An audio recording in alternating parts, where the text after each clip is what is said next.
परमात्मा को पाने तथा उसका वास्तविक लाभ प्राप्त करने के लिए पवित्र बाइबल में प्रमाण है कि प्रभु ने मनुष्य को अपना ही स्वरूप बनाया। 6 दिन में सृष्टि रचकर 7वें दिन विश्राम किया। कुरान शरीफ में प्रमाण है कि हजरत मोहम्मद को खुदा स्वयं कह रहे हैं कि मैंने तुम्हें उस परमात्मा की महिमा बताने के लिए भेजा है।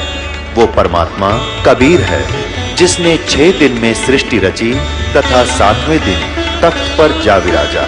उसकी खबर किसी बाखबर से पूछ कर तो देखो।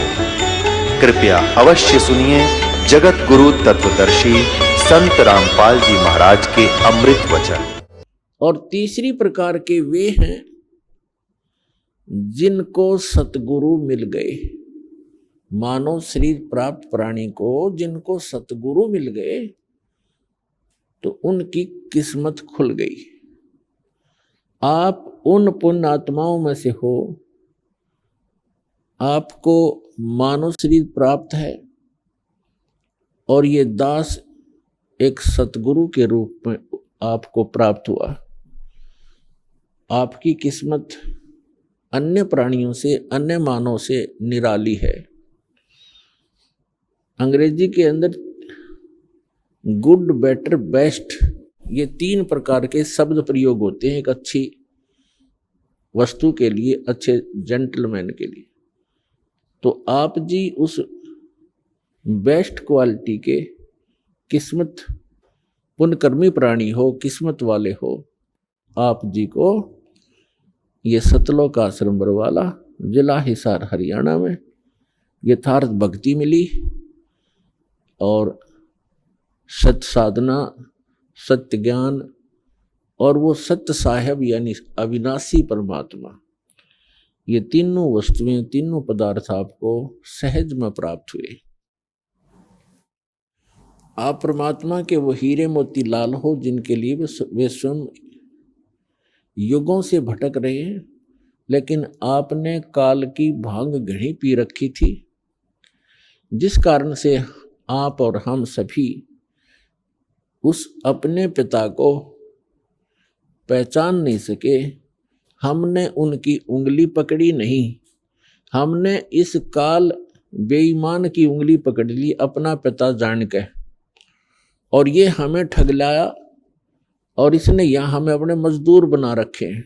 और ये ऐसा ठग है, इसने हमारे को इस त्रिगुणमयी माया की भांग पिला दी, और जब तक ये नशा हमारा उतरेगा नहीं तब तक हम अपने परमपिता को पहचान ही नहीं सकते। तो सतलोक आश्रम बरवाला, जिला हिसार, हरियाणा के अंदर आप जी को एंटीबायोटिक, ये यथार्थ ज्ञान रूपी प्रवचन, ये यथार्थ ज्ञान समझा सुना के आपकी वो काल की भांग उतारी जाती है। और जिनकी भांग उतरेगी रात को भी आंसू टपकेंगे आपकी आंखों से।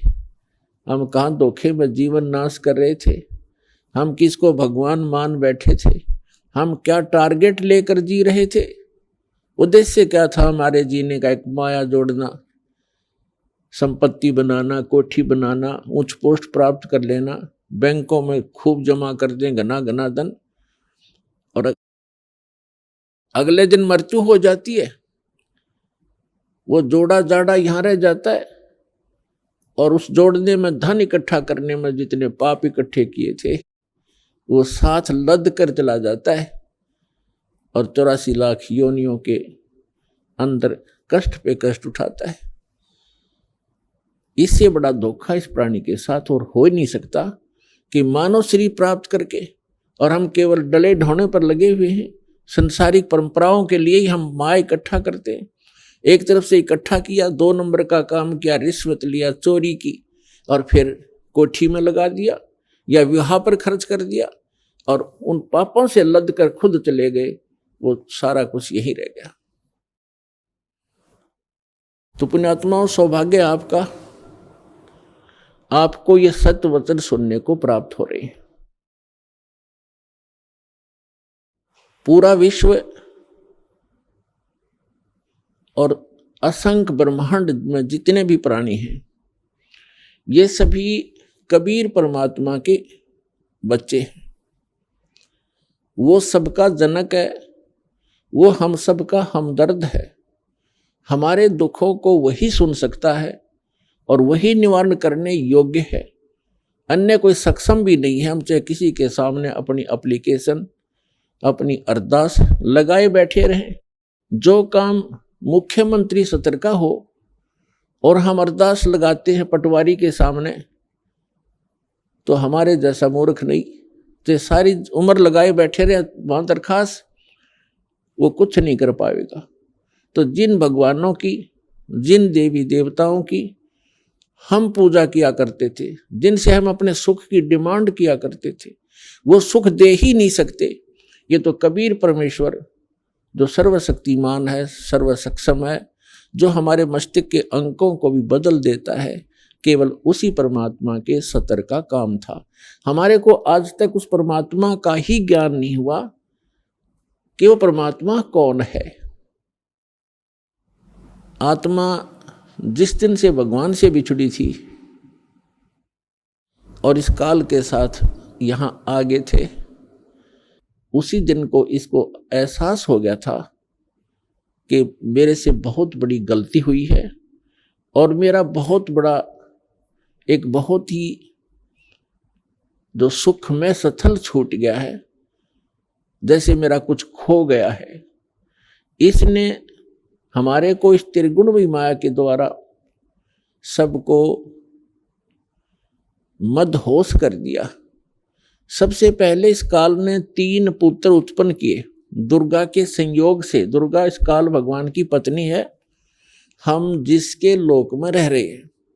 21 ब्रह्मांड का ये प्रभु है, स्वामी है, ये इतना गॉड और रब है।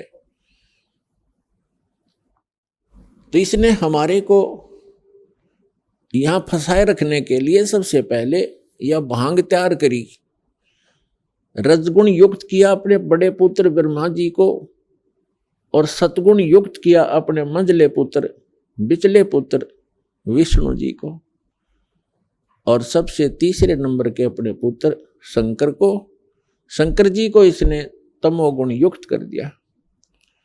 अब ना इन ब्रह्मा विष्णु महेश के बस की बात है। जैसे मिर्च है, अब मिर्च बना दी, अब मिर्च का क्या दोष है, उसमें वो गुण ही ऐसा है।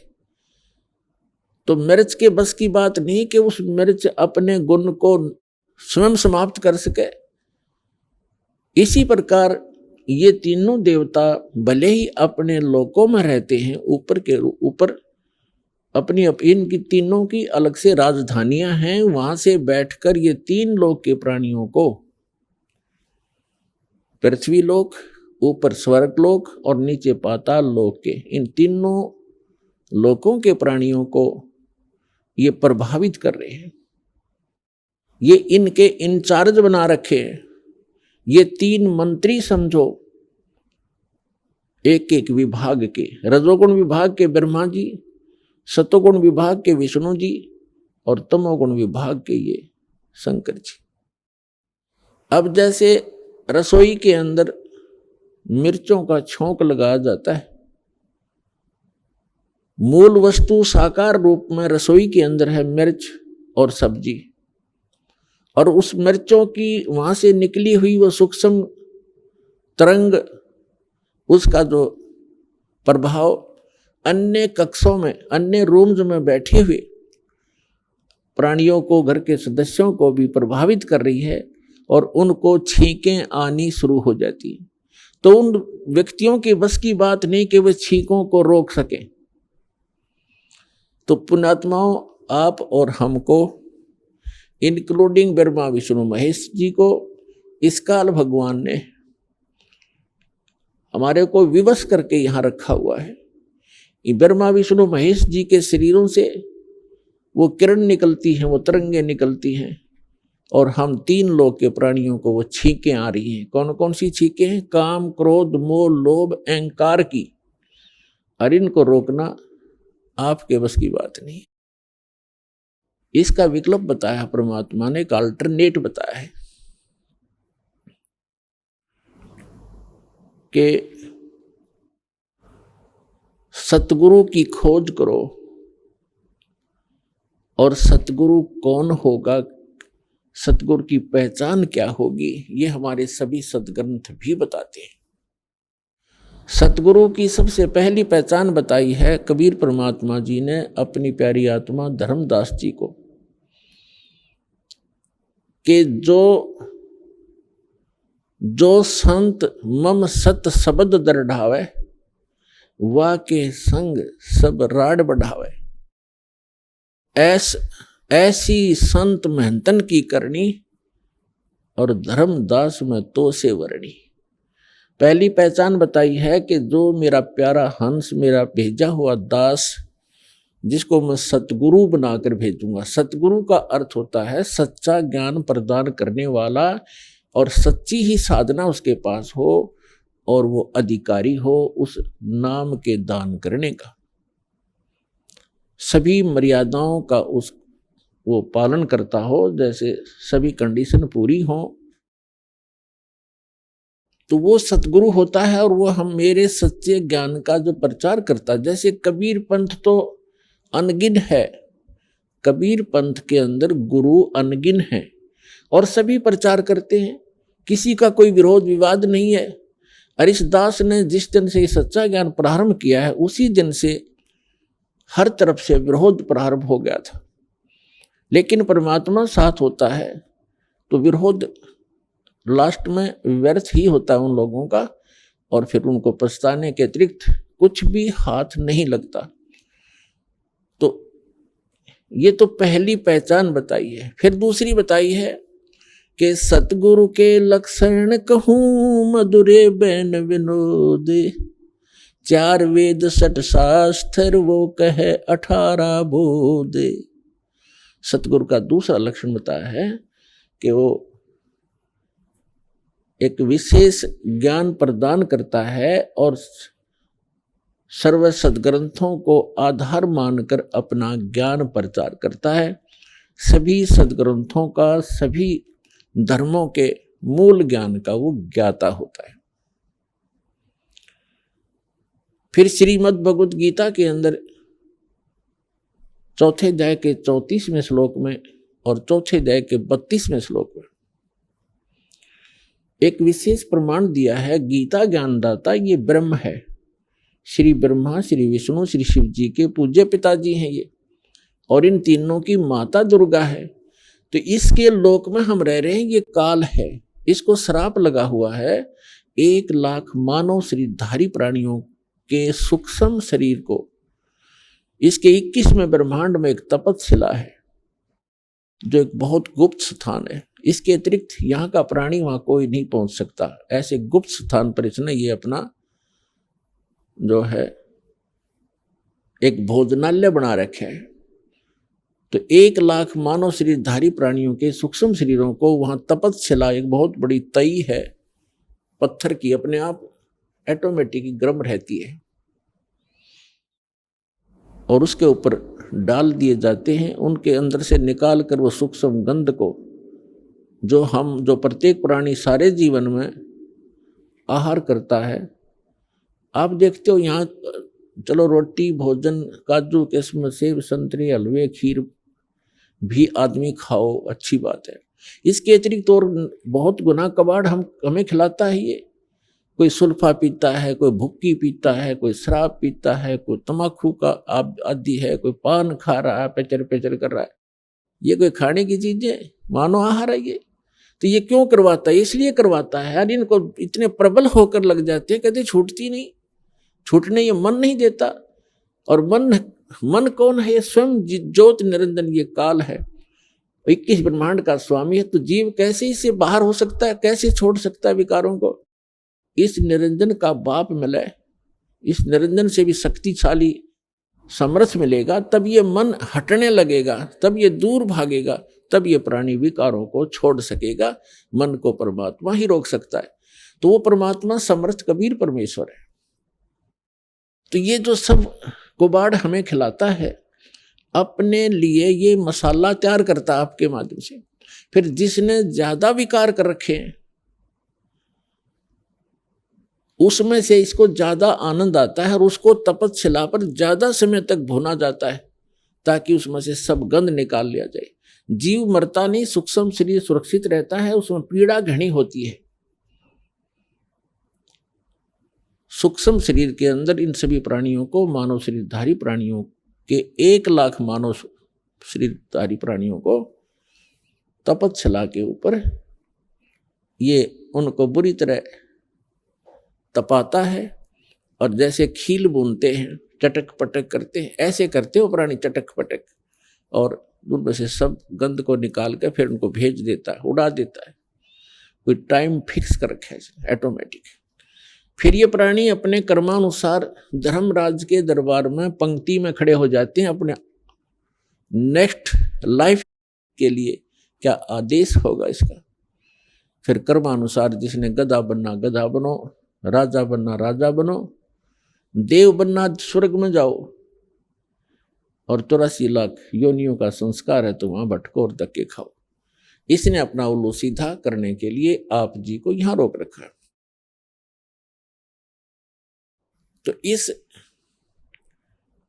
यहां जो हमें एक चौथे अध्याय के 32वें श्लोक में और श्रीमद् भगवद गीता अध्याय 4 के श्लोक 32 और 34 में एक विशेष ज्ञान दिया है।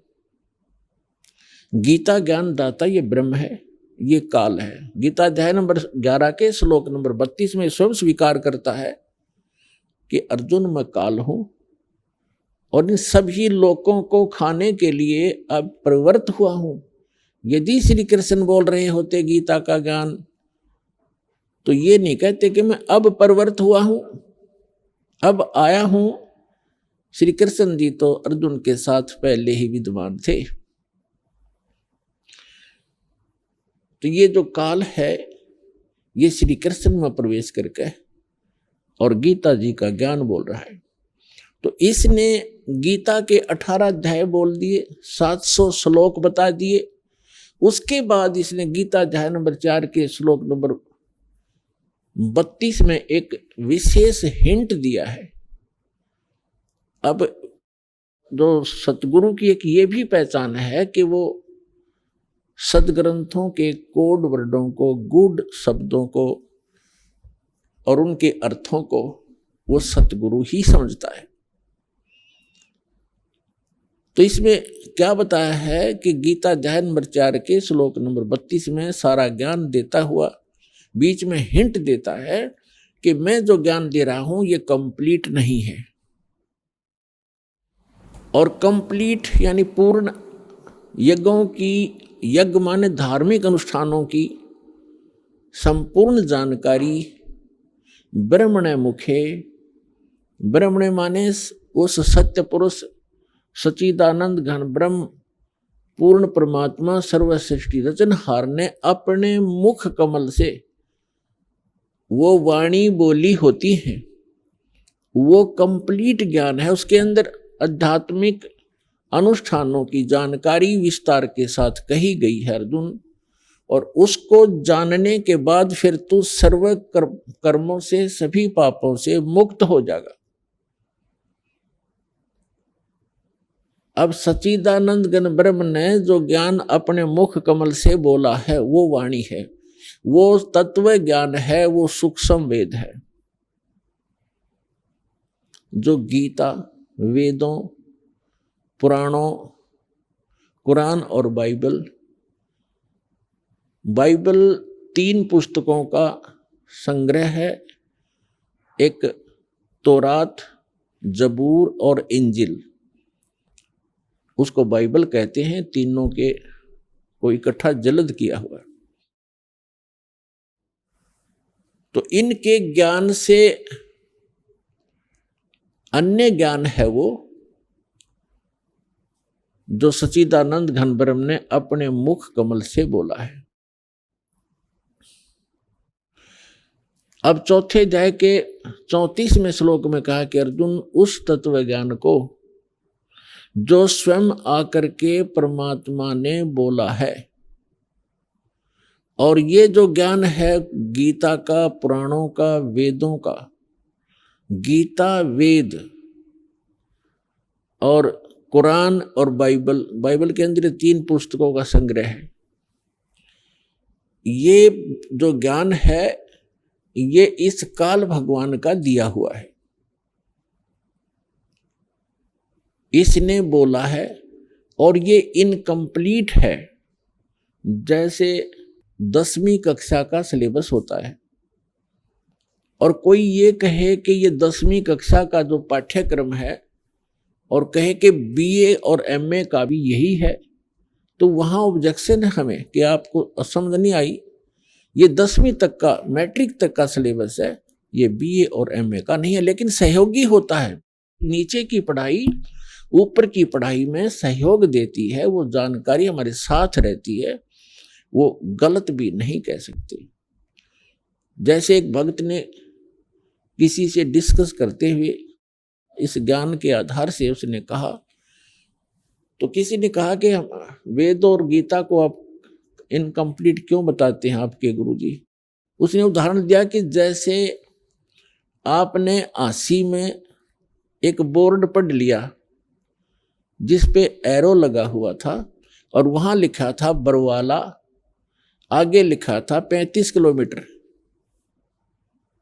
आपने गलती से उस बोर्ड पर लिखे बरवाला को हांसी कोई बरवाला मानकर आप यहीं बैठ गए। आगे भी पढ़ो, इस पे क्या लिखा है कि 35 किलोमीटर, वो भी पढ़े। तो इसी प्रकार इन सभी पुराणों में, इन सभी ग्रंथों में जो आज तक हमारे पास उपलब्ध रहे हैं, इनमें उस पूर्ण परमात्मा की जानकारी दे रखी है। जैसे यजुर्वेद अध्याय नंबर 40 के मंत्र 15 में वेद ज्ञानदाता कहता है कि वायु अनिलम अचिदम भस्मांतम शरीरम ओम कर्तो समर किलबे समर और कर्तुम समर। अब ये वेद ज्ञानदाता वही है जो गीता ज्ञानदाता है। गीता अध्याय नंबर 8 के श्लोक नंबर 13 में ये गीता ज्ञानदाता कहता है, ओम इति एकाक्षरम ब्रह्म विहारण मां मनुसमरण ये परियाति तदंदेहम सयाति परमाम गतिम। मुझ ब्रह्म का केवल एक ओम अक्षर है, नथिंग एल्स, इसके अतिरिक्त कुछ नहीं, और मेरा जाप नहीं है। और जो अंतिम श्वास तक यानी मरते दम तक इसकी सिमरण करता हुआ शरीर छोड़कर जाता है, वो ब्रह्म से, ओम से मिलने वाली जो आध्यात्मिक गति है, वो परम गति है इसकी, वो प्राप्त होती है। ओम से, ओम ब्रह्म का जाप है, और इसके जाप से, इसकी भक्ति से कहाँ जाएगा? ब्रह्मलोक में।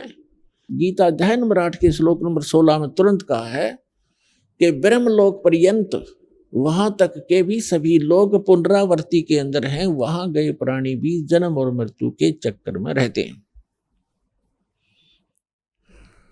तो प्रसंग जो चल रहा है कि वेद और गीता, इनका ज्ञानदाता एक ही है।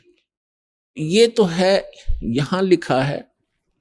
अब आगे का और पढ़ो, जैसे यजुर्वेद अध्याय नंबर 40 के मंत्र नंबर 17 में, 15 में तो उसने अपनी जानकारी दे दी, 17 में उसने कहा है कि वो पूर्ण परमात्मा जो है वो प्रोक्ष है, वो गुप्त है, वो तो ऊपर रहता है, ऊपर के भाग में, और मैं ब्रह्म हूं, मेरा ओम नाम है, और मैं ब्रह्मलोक रूप दिव्य आकाश में रहता हूं। तो इस बरवाला से 80 के बोर्ड पे बरवाला पढ़ के आपने संतोष नहीं करना चाहिए था। आगे भी देखो 35 किलोमीटर और भी लिखा है, 40 किलोमीटर जो भी लिखा है।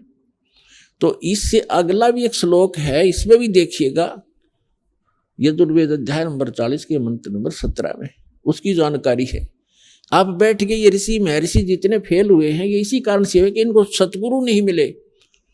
गुरु बिन काहु न पाया ज्ञान, जो थोथा बुस छड़े मूड किसान। गुरु बिन वेद पढ़े जो प्राणी, समझन सार रहे अज्ञानी। ये जितने भी विश्व के आज तक ऋषि महर्षि मंडलेश्वर, ये सब इनकम्प्लीट ज्ञान रखते थे। अपने आत्माओं, एक मोटा सा उदाहरण है, आप कोई मोबाइल नंबर मिलाते हो टेलीफोन नंबर किसी से, और उसमें एक अंक कम रह गया आपका, तो पता नहीं कहाँ मिलेगा जाके, आपका काम सरा नहीं। इसी प्रकार ये अध्यात्म मार्ग है, इसमें जरा भी इनकम्प्लीशन कहीं रह गई तो वो आपका सारा प्रयत्न व्यर्थ होगा।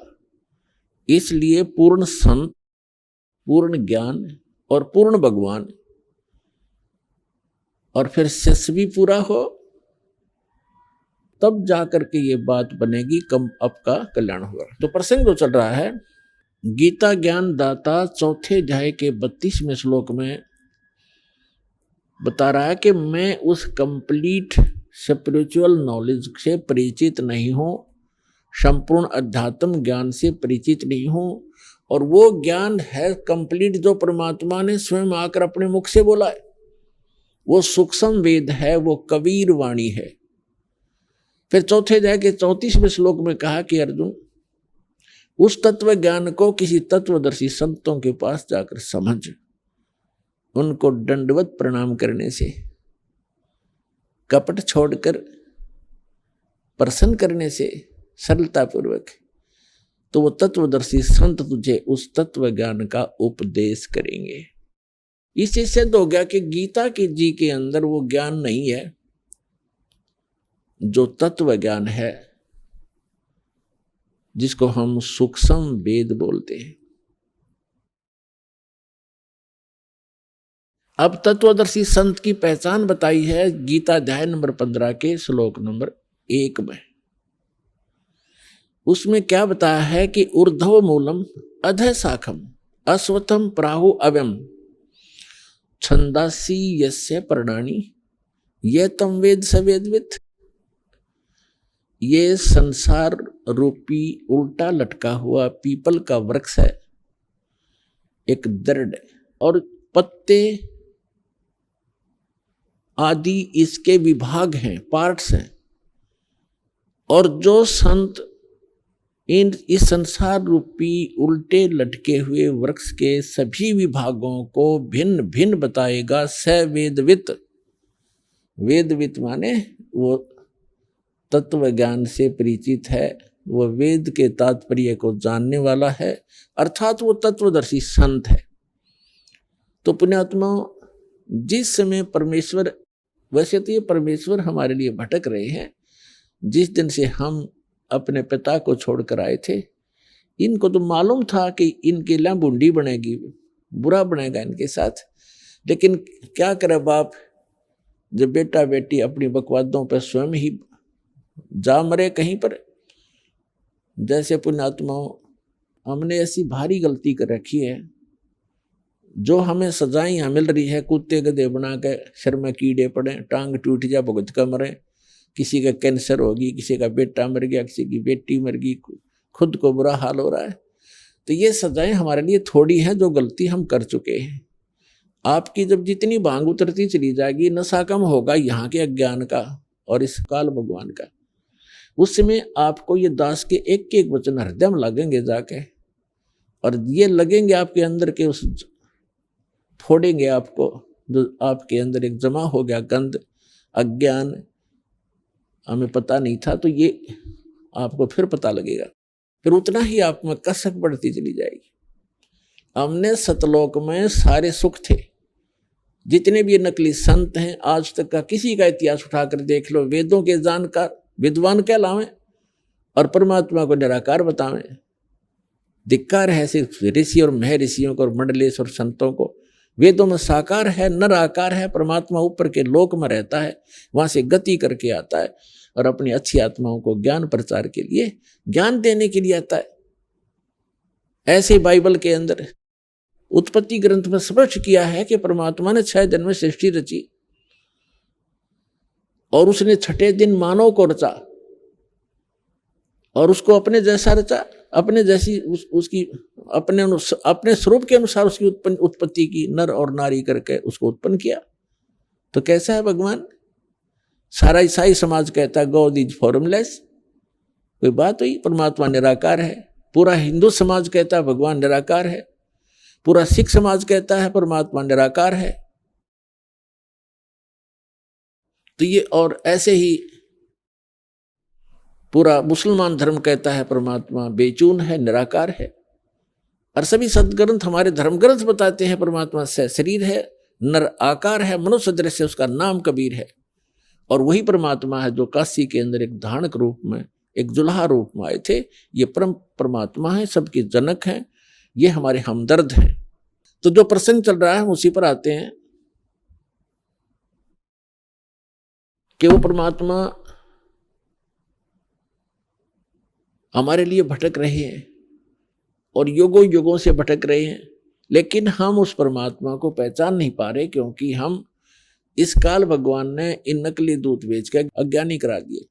तो ये जो जितना भी आज तक के संत महर्षि हुए हैं, संत हुए हैं, मंडलेश्वर हुए हैं, या कोई काजी मुल्ला पंडित हुए हैं, ये सारे के सारे तत्व ज्ञान से अपरिचित थे और इन्होंने हमारे को उल्टा पाठ पढ़ा दिया।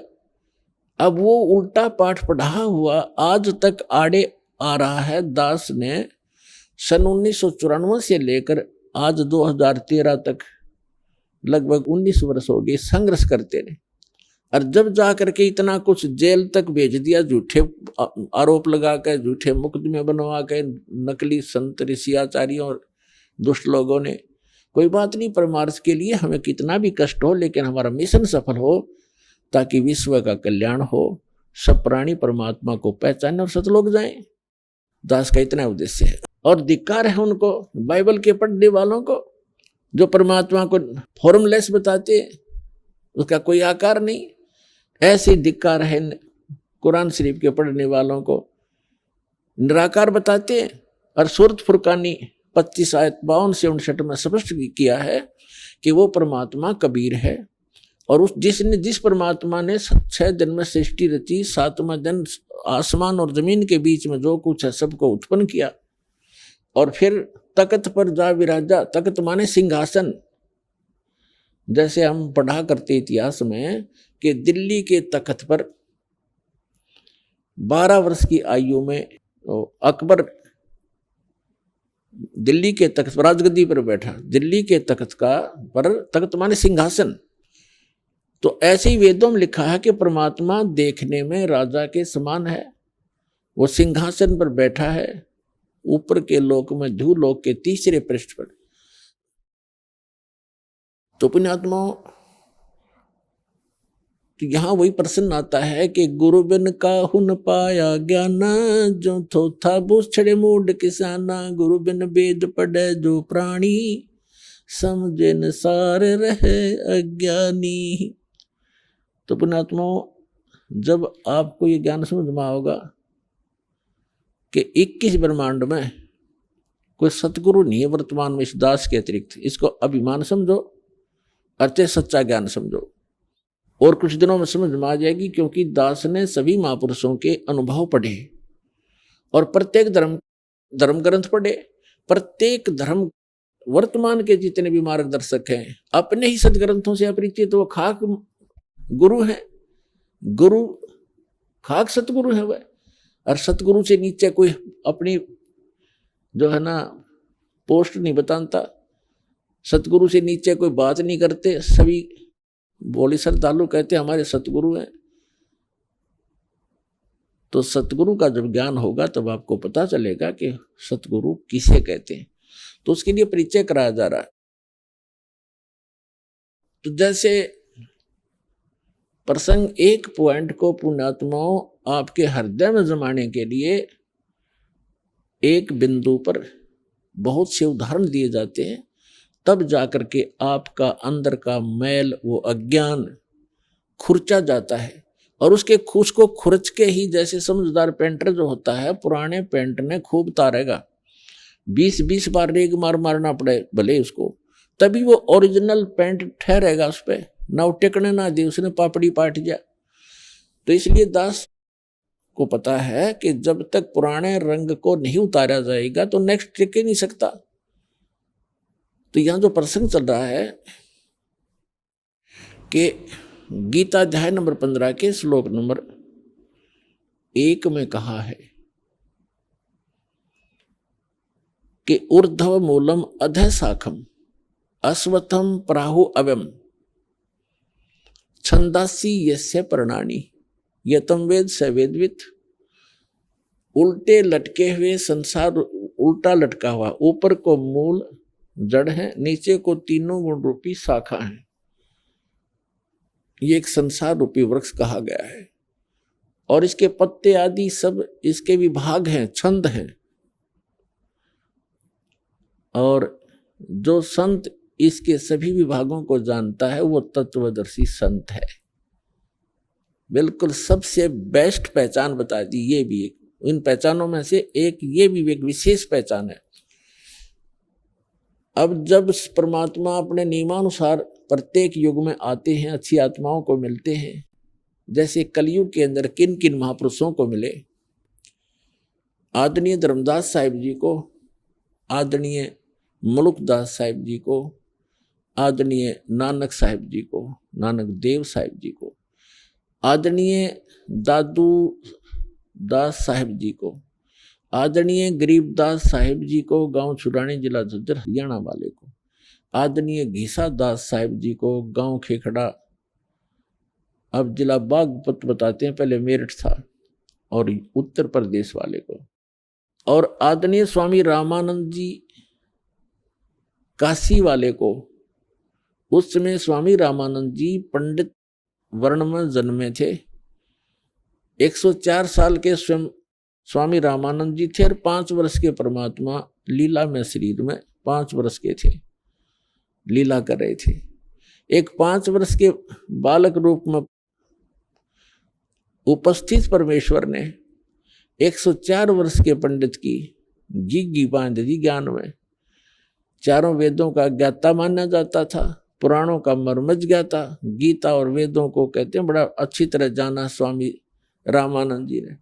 जब परमात्मा के सामने उस ज्ञान से मालिक ने जब ज्ञान उनसे प्रसन्न किए और स्वामी जी फेल हो गए और फिर कहा कि आपका सारा ज्ञान मुझे समझ में आ रहा है लेकिन मैं समाधिस्थ होता हूँ, मेरी समाधि बहुत दूर तक जाती है।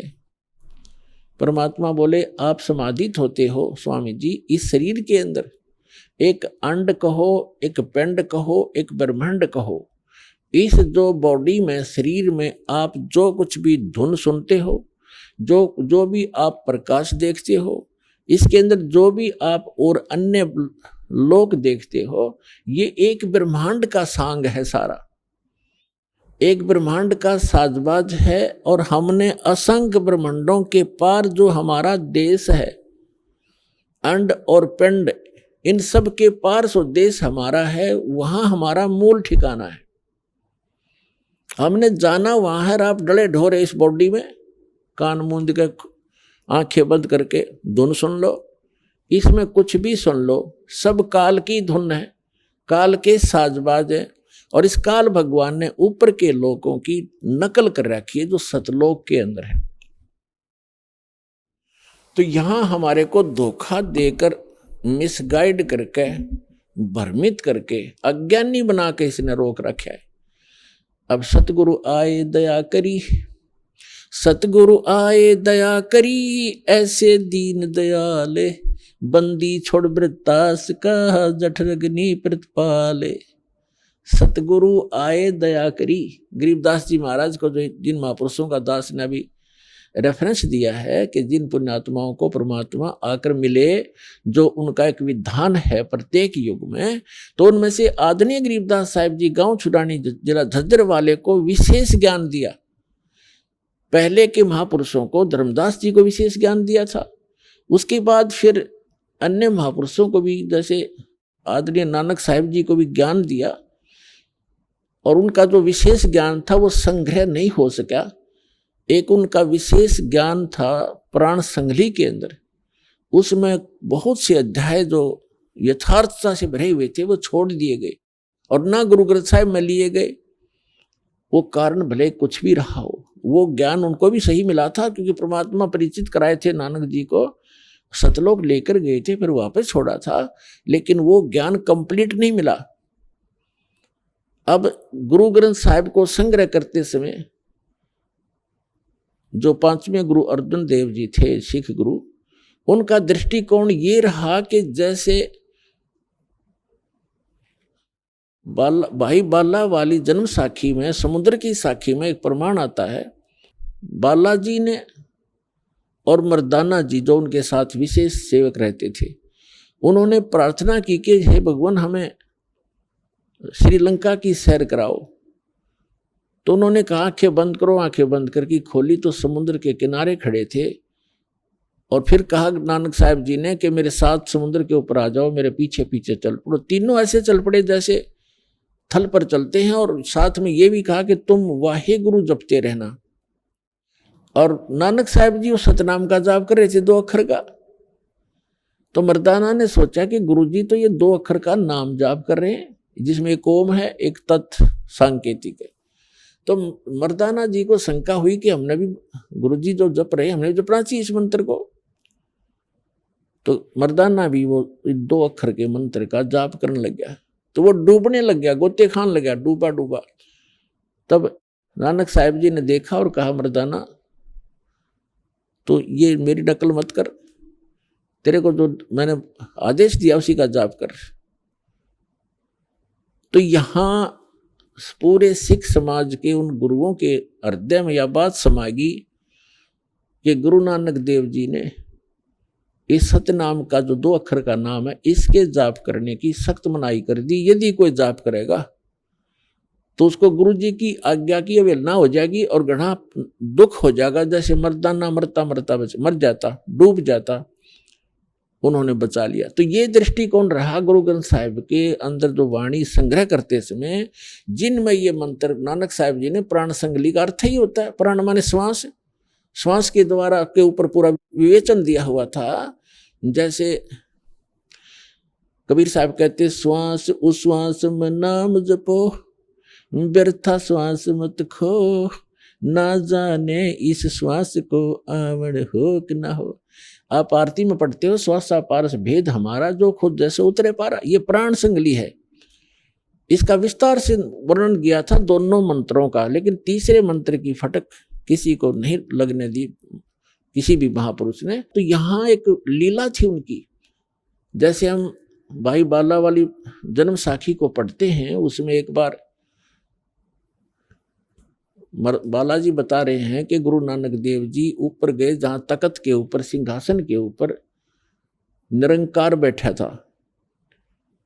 और वहां नानक देव जी से उन्होंने पूछा कि आपको हमने भेजा था सच्चा ज्ञान प्रचार करने के लिए और सतनाम प्रचार के लिए, तो क्या किया? तो नानक साहब जी ने कहा कि जहां जहां आपकी आज्ञा हुई वहां वहां सतनाम का प्रचार किया, और आगे जहां आपकी आज्ञा होगी वहीं करूंगा। तो इन महापुरुषों को सबको हिदायत दी थी कि धर्मदास जी को कबीर परमात्मा ने कहा था, धर्मदास मेरी लाख दुहाई, और ये मूल मंत्र, ये मूल नाम, सार शब्द और मूल ज्ञान ये है जो दास के पास उपलब्ध है, ये मूल ज्ञान है। और मूल मंत्र है। तो उस समय इन सभी महापुरुषों को मना कर दिया था, तो आप स्वयं जाप कर सकते हो, मोक्ष प्राप्त करो। और इनका एक एफिडेविट अपनी अमृतवाणी में लिख देना। अब जैसे देखो परमात्मा की लीला, यदि आज हम भाई बाला वाली जन्म साखी के अंदर ये प्रमाण नहीं जानते, नहीं पढ़ते और नहीं मिलता हमें, तो बाकी तो गुरु ग्रंथ साहिब के अंदर ये मंत्र छोड़ ही नहीं रखा, वो वाणी संग्रह नहीं की। तो परमात्मा कहते हैं हम 100 छल छिद्र मैं करूं अपने जन के काज। तो हमारे लिए एक ऐसा प्रमाण रख दिया जैसे मिटाया नहीं मिट सकता यो, और इसको कोई नकारा नहीं कर सकते कि नानक साहब जी सतनाम कौन सा जाप करते थे। जिस नाम के जाप करने से उन महापुरुषों का मोक्ष हुआ है, उसी से आप सब और हम का मोक्ष होगा, और किसी मंत्र से नहीं हो सकता, चाहे कितना जाप करो अन्य मंत्र का। अब वाहेगुरु और सतनाम क्या चीज है? सतनाम तो सच्चा नाम जिसका 2 अक्षर का मंत्र है। आइए अब हम उन श्रद्धालुओं के अनुभव जानते हैं जो जगत गुरु तत्वदर्शी संत रामपाल जी महाराज जी से दीक्षा प्राप्त कर चुके हैं तथा उनके द्वारा बताए गए भक्ति मार्ग पर चल रहे हैं। सर नमस्कार। नमस्कार सर क्या नाम है आपका? जी कुलदीप सिंह है। कुलदीप जी, कहाँ से आए हैं आप? मैं तहसील रतिया के छोटे से गांव नंगल, जिला फतेहाबाद से हूँ। कुलदीप जी, क्या करते हैं आप? जी मैं अब हरियाणा डिपार्टमेंट के एजुकेशन डिपार्टमेंट में टीचर की नौकरी कर रहा हूँ। संत रामपाल जी महाराज जी से जुड़ने से पहले आप क्या भक्ति साधनाएं करते थे? जी हम बचपन से, मेरे मम्मी पापा हैं जो, वो राधा स्वामी ब्यास से जुड़े हुए थे, तो मैं भी वहाँ जाया करता था। उसके बाद वहाँ मुझे नाम दीक्षा नहीं दी गई कि मैं छोटा था। फिर मैंने किसी के संपर्क में आया और उन्होंने कहा कि सिरसा और ब्यास एक ही बात है, वो दोनों पंथ एक ही हैं, आप सिरसा से नाम दीक्षा ले लो, वहाँ बच्चों को भी नाम दीक्षा दी जाती है। तो परमात्मा की तलाश में वहाँ सिरसा चला गया और वहाँ से मैंने 2004 में नाम दीक्षा ली। सर, जैसा कि आपने बताया कि आप पहले डेरा सिरसा से जुड़े हुए थे, कितने सालों तक आपने डेरा सिरसा में जुड़ करके भक्ति साधना की? जी मैंने 2004 से 2010 तक भक्ति की उनकी। सर, डेरा सिरसा में आपने किस संत से नाम दीक्षा ले रखी थी? वहाँ जो अब मौजूदा संत हैं, संत गुरमीत राम रहीम सिंह जी से। सर, जैसा कि आपने बताया कि आप 2004 से लेकर के 2010 तक गुरमीत राम रहीम सिंह जी से जुड़े रहे। 6 साल तक आपने डेरा सिरसा में जुड़ करके भक्ति साधना की। आपको डेरा सिरसा से जुड़ने के बाद, भक्ति साधना करने के बाद क्या लाभ मिले? जी हमें लाभ हानि का तो पता ही नहीं था। हमें कुछ नहीं पता था कि भक्ति करने से भी लाभ मिलते हैं। हमें तो ये था कि कर्म हमारे भोगने पड़ेंगे और भक्ति करते रहो, हमें मोक्ष मिल जाएगा, परमात्मा मिल जाएगा। लाभ हानि का हमें पता नहीं था जी। सर, बहुत सारे श्रद्धालु ऐसे हैं जो डेरा सिरसा से जुड़े हुए हैं, भक्ति साधनाएं कर रहे हैं। आपने डेरा सिरसा को छोड़ करके संत रामपाल जी महाराज जी से नाम दीक्षा क्यों ली? एक बार क्या हुआ जी, 25 जनवरी 2010 का वहाँ एक बड़ा प्रोग्राम था, तो मैं वहाँ चला गया। डेरा सच्चा सौदा सिरसा में गया, तो वहाँ उस प्रोग्राम में हम पहुँचे, तो शाम को जैसे ही वो प्रोग्राम शुरू हुआ तो मन में विचलित सा होने लगा मन।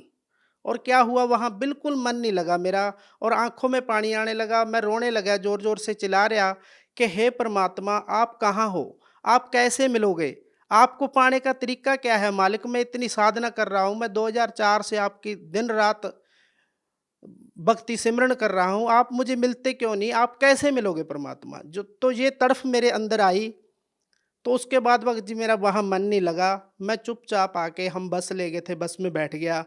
तो बस में बैठते ही ना, वहाँ एक संत रामपाल जी महाराज जी का शिष्य थे, वो किसी और भक्त से ज्ञान चर्चा कर रहे थे सर। तो उसके बाद मेरे को वो बातें अच्छी लगी। मैंने उनको अपने पास बुलाया। वो बोले भी आप ज्ञान सुनना चाहोगे। मैंने उसको बताया यार मेरे साथ तो आज ऐसा ऐसा हुआ, मेरा मन बड़ा रो रहा है मालिक के लिए। तो वो मुझे बताने लगे कि जो असली ज्ञान है ना, मैं बताता हूँ आपको क्या है। तो उन्होंने बस से मुझे नीचे उतार लिया और 25 जनवरी की रात, पूरी ठंड पड़ रही थी भगत जी, रात के 11 बजे का टाइम था। मैं उनसे क्वेश्चन कर रहा था, वो मुझे उत्तर दे रहे थे। वो मुझे इतना ज्ञान और सृष्टि रचना पूरा ज्ञान बताया भगत जी, हमें पता नहीं चला मुझे वो रात कैसे निकल गई। सुबह के 4 बज गए, इतने में पता चला कि हमारी बस चल रही है। तो सर उनका ज्ञान सुनते सुनते मेरे ना अंदर से ऐसे हो गया, बिल्कुल मैं खाली सा हो गया।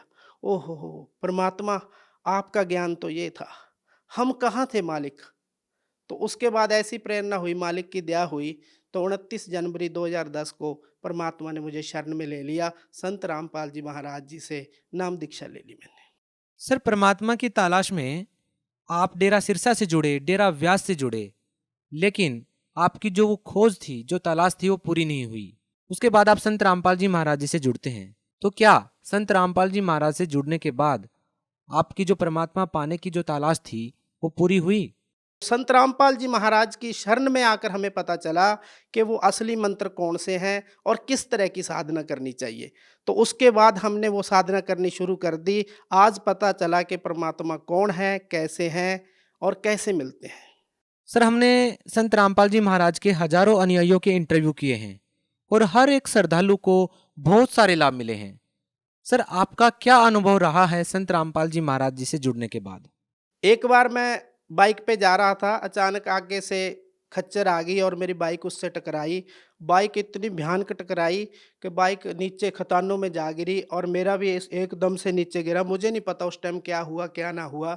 मैंने सोचा यार काफ़ी, जब मैं खड़ा हुआ वहाँ से देखा तो मेरी बाइक का काफ़ी नुकसान हो रहा। कई लोग इकट्ठे हुए, उन्होंने मुझे उठाया, आके देखा। भगत जी मुझे थोड़ा-सा जहाँ कंधे में दर्द सा हो रहा, वो बोले ठीक हो? मैं सोचा मैं ठीक हूँ, बिल्कुल ठीक हूँ।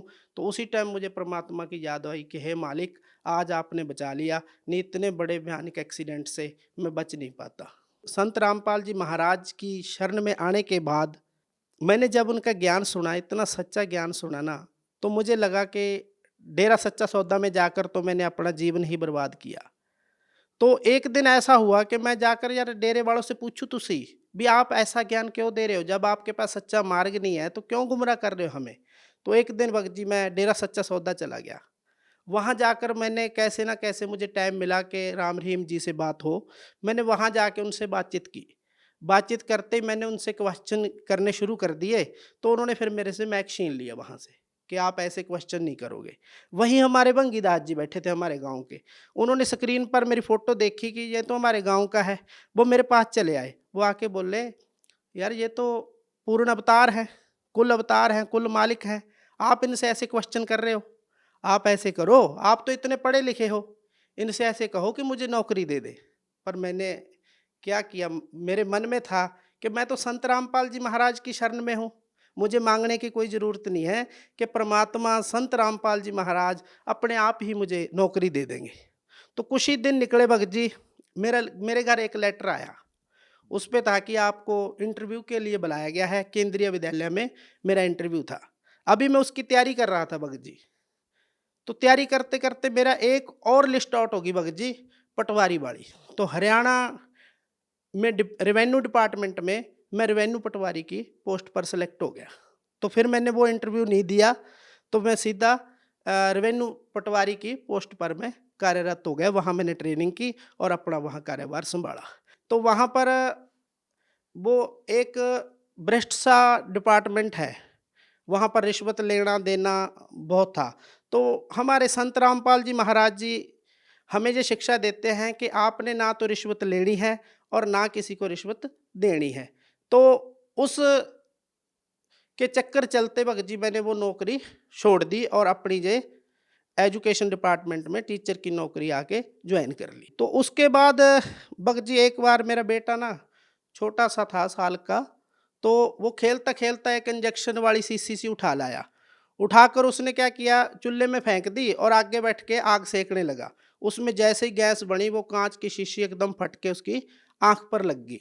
आंख पे लगी तो एकदम मेरी पत्नी जोर से चलाई। मैं भी अंदर बैठा था तो दौड़ के आया, देखा तो उसकी आंख में खून निकल रहा और वो रो रहा भाई। तो हम उठा के दौड़ के मैंने हाथों में लिया और दौड़ता दौड़ता मैं डॉक्टर के पास चला गया। डॉक्टर ने देखते ही उसकी आंख देखी, बोला ना भाई इसकी तो आंख चली गई, आप ऐसे करो इसको शहर में ले जाओ। तो सर जी मैं वहाँ से हमने एकदम एक भगत जी थे हमारे वहाँ, तो उन्होंने एकदम गाड़ी निकाली और गाड़ी में बैठ के हम शहर चले गए। और जाते जाते मैं परमात्मा संत रामपाल जी महाराज जी से यही प्रार्थना कर रहे, हे मालिक मेरे बच्चे की आंख बचा लो, मेरे बच्चे की आंख को कुछ ना हो। तो जाते जाते हम डॉक्टर के पास गए। डॉक्टर ने देखते ही सर जी आंख को देखते ही बोले बच्चे की आंख ठीक है। जय हो बंदी छोड़ की। बंदी छोड़ सतगुरु रामपाल जी महाराज ने मेरे बेटे की आंख बचा ली। आज मेरे बेटे की आंख बिल्कुल सही है और उसकी नज़र भी बिल्कुल सही है। एक बार बेटा खेल रहा था, जो हम रैक लगा लेते हैं दुकानों में सामान चढ़ने के लिए, वो लकड़ी की एक फिटिंग सी बनाई हुई थी, 6-7 फुट ऊंची थी और उसके अंदर खाने से बने हुए थे। वो खेलता खेलता वो बाहर हमने दुकान से निकाल कर बाहर रख रखी थी, वहाँ खेलता खेलता उसके साथ छेड़खानी कर रहा था। वो अचानक उसके ऊपर गिर गई, एकदम से धमाका सा हुआ और हम अंदर बैठे एकदम से बाहर भाग गए। हमारे मोहल्ले वाले भी भागे आए भी कहीं छत गिर गई। तो देखा तो वो रैक गिरी थी। रैक गिरते ही भगत जी देखा तो हमारा बेटा उसके नीचे था और हमने 2-3 जनों ने उठाई ना रैक जब नीचे से, तो बेटा बिल्कुल आराम से ऐसे बैठा। तो वो संत रामपाल जी महाराज ने मेरे बेटे को एक खरोंच भी नहीं आने दी। ये हमारे साथ चमत्कार किया। सर आप पहले डेरा व्यास से जुड़े हुए थे, डेरा सिरसा से जुड़े हुए थे। कहा यह जाता है कि गुरु नहीं बदलना चाहिए। अब आपने संत रामपाल जी महाराज जी को अपना गुरु बना लिया है, क्या गुरु बदलकर आपने कोई पाप तो नहीं किया? भगत जी ये कोई पाप नहीं है, ये धारणा बिल्कुल गलत है। अब अगर हम डॉक्टर से दवाई लेने जाएं, एक डॉक्टर से हमारा इलाज नहीं हो रहा तो हम दूसरे पर चले जाते हैं, ये तो नॉर्मल बात है। अब कोई धारणा बना ले कि डॉक्टर नहीं बदलना, ये मोक्ष का मार्ग है भगत जी। मोक्ष के मार्ग के लिए आप जब तक पूरे गुरु की शरण में नहीं आओगे, उस सच्चे सतगुरु की शरण में नहीं आओगे, तब तक आप चाहे हजारों गुरु बदल लो, कोई पाप नहीं लगेगा। और जब आप उस पूरे गुरु की शरण में आ गए, फिर गुरु बदलने का पाप लगता है भगत जी, तब तक नहीं लगता जब तक आप सच्चे गुरु की शरण में नहीं आओगे। सर, हिंदुस्तान में लाखों की तादाद में धर्मगुरु, संत और महंत हैं। इन तमाम धर्मगुरुओं में से एक श्रद्धालु कैसे पूर्ण संत की पहचान कर पाएगा? सच्चे संत की पहचान करना बिल्कुल आसान है। गीता जी के अध्याय 15 के मंत्र नंबर 1 में ये लिखा हुआ है कि जो संत उल्टे लटके हुए वृक्ष के को पूर्ण रूप से बता देगा, वो सच्चा सतगुरु है। जो गीता जी के अध्याय 17 के श्लोक नंबर 23 में से ये बता देगा ओम तत्सत कौन से मंत्र है और इसकी जपने की क्या विधि है, क्या इसका सही तरीका है, वो बता देगा, वो पूर्ण संत है। आज पूरे विश्व में केवल संत रामपाल जी महाराज जी एक ऐसे संत हैं जो गीता जी के 17वें अध्याय के 23वें श्लोक में ये बता रहे हैं ओम तत्सत मंत्र क्या है और कैसे विधि, क्या जाप करना है, कैसे जाप करना है, वो पूर्ण विधि आज पूरे विश्व में संत रामपाल जी महाराज जी बता रहे हैं, और वही एकमात्र सच्चे संत है। सर, आप एक शिक्षित व्यक्ति हैं और आपका दावा है कि संत रामपाल जी महाराज जो भक्ति बताते हैं, जो नाम दीक्षा देते हैं, उनके आशीर्वाद मात्र से बहुत सारे लाभ मिलते हैं, बहुत सारे सुख मिलते हैं। आज की जो पीढ़ी है उसको कैसे विश्वास दिला पाएंगे कि संत रामपाल जी महाराज जो भक्ति बताते हैं उसके करने मात्र से आपको लाभ मिलते हैं? मैं पढ़े लिखे समाज को यही कहना चाहूँगा कि आज जो हम शिक्षा प्राप्त कर रहे हैं बहुत सारी भौतिक शिक्षा है, इसके साथ साथ एक और भी शिक्षा है जिसको हम आध्यात्मिक शिक्षा कहते हैं।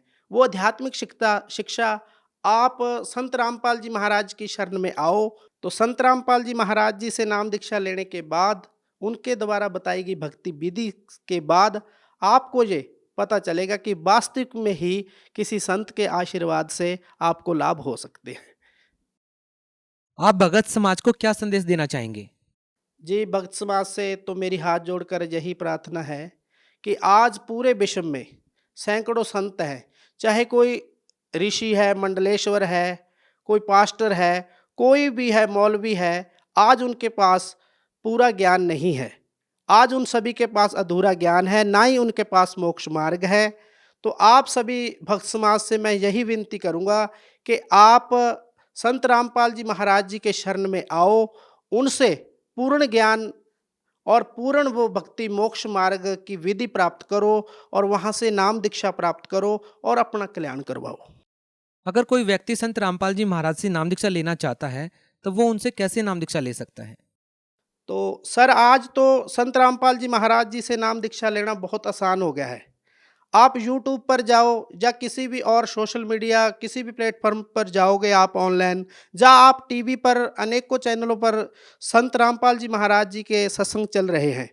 आप कहीं भी जाओगे YouTube पे जाओ और वहाँ पर सर्च करो संत रामपाल जी और वहाँ नीचे उनके सत्संग आ जाएंगे। तो संत रामपाल जी के महाराज के सत्संग सुनते ही नीचे आपको लिखे हुए वहाँ से कॉन्टैक्ट नंबर मिल जाएंगे। जैसे ही आप उन नंबरों को लोगे और उनसे संपर्क करोगे, आपको आपके नज़दीक की जो भी नामदान स्थल होगा उसका पता बता दिया जाएगा और आप वहाँ से जाकर नाम दीक्षा ले सकते हो और अपना कल्याण करवा सकते हो। बहुत बहुत धन्यवाद। सत साहिब।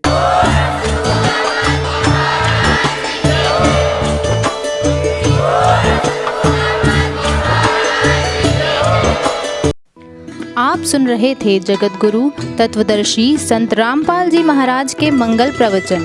अधिक जानकारी के लिए संपर्क करें।